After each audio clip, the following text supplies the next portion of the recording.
Un enfant m'a dit « Qu'est-ce que l'herbe ?» en m'en apportant plein les mains. Que pouvais-je répondre à cet enfant? Pas plus que lui, je ne sais ce que c'est.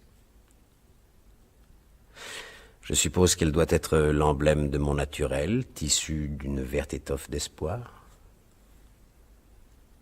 Ou je suppose que c'est le mouchoir du Seigneur, un odorant cadeau, un souvenir qu'il a laissé tomber à dessein, portant le nom du propriétaire en quelque sorte dans les coins, afin que nous puissions le voir et le remarquer et dire à qui.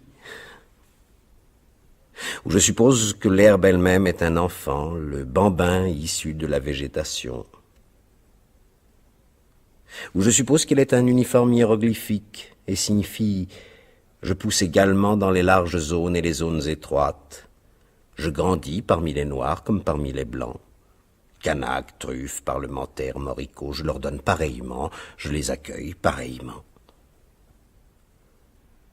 Et à présent, il me semble qu'elle est la magnifique chevelure en broussailles des tombes. Je te traiterai tendrement, herbe bouclée. Il se peut que tu suintes de la poitrine des jeunes hommes. Il se peut que si je les avais connus, je les eusse chéris. Il se peut que tu sortes de vieilles gens, ou d'enfants arrachés du giron de leur mère. Et voici que tu es le giron des mers.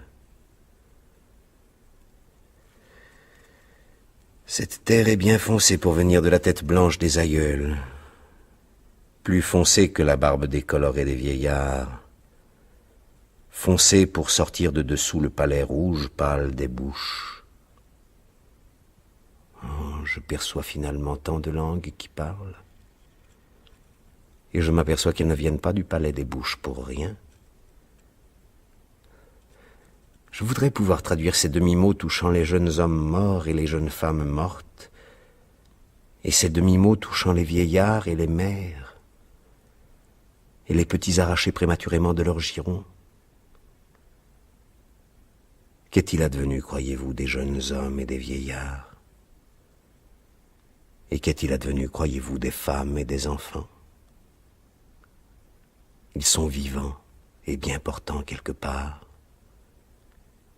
La plus petite pousse montre qu'il n'y a au fond pas de mort.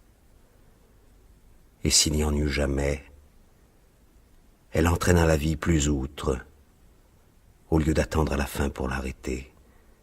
Et c'est ça, au moment où la vie est apparue. Tout progresse et se développe. Rien ne disparaît. Et mourir est chose différente de ce que supposait quiconque, et plus heureuse.